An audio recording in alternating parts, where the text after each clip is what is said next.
Hey guys, welcome back to another video. Today we're turning code into physical movement. By the end of this video, you'll have your DJI Tello flying forwards, backwards, left and right, and even completing a full square pattern just using a few lines of code. So without any further ado, let's get started. Before jumping into the program, make sure that you have your drone charged and connected to your computer's Wi-Fi. Also make sure you have enough space around the drone because today it's actually going to be moving around instead of hovering in one position. Alright, let's jump straight into the program. For this project, we'll be using the DJI Tello Pi module. If you don't have it, head on over to your terminal and type pip install DJI Tello Pi and hit enter and you'll have it in no time. I'll be using PyCharm for this tutorial if you want to follow along. As always, we're going to start off by importing Tello from DJI Tello Pi, then we're going to create our drone object and connect the drone. And for fun, let's print out the battery percentage that we know everything is connected properly. Now let's tell the drone to take off because we can't move while the drone is on the ground. So we're going to say tello.takeoff. Now here comes the exciting part. Let's make the drone move forward.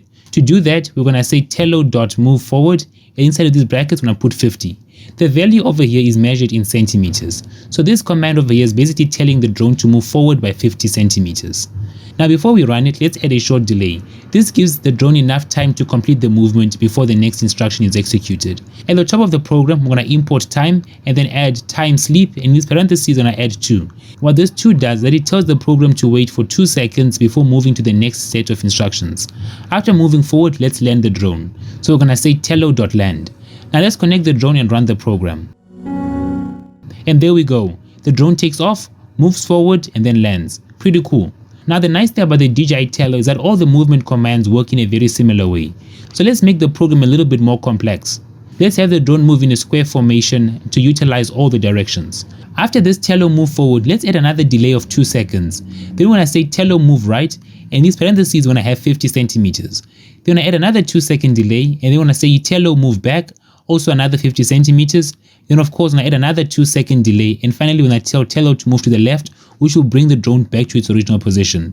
And then when I add one more delay and tell the drone to land. So if we were to run this code, the drone will follow a simple flight path where it takes off, moves forward, then moves to the right, moves backwards and moves to the left, and then finally it's at its home position. This should make the drone fly in a roughly square pattern. So let's go ahead and run the code.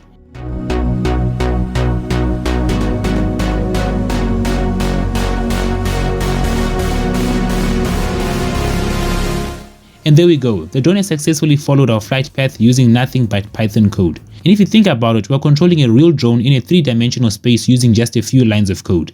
That's actually pretty cool. And that's going to be it for this video. In the next video, we're going to be connecting to the drone's camera and start receiving a live video feed directly into Python. And this is where things start getting exciting because we are preparing for computer vision and AI projects later in the series. If you enjoyed this video, make sure you like and subscribe and turn on post notifications so that you miss the next one. If you have any questions, suggestions, just want to say hi, leave it in the comment section below. And until next time, thanks for watching. Peace.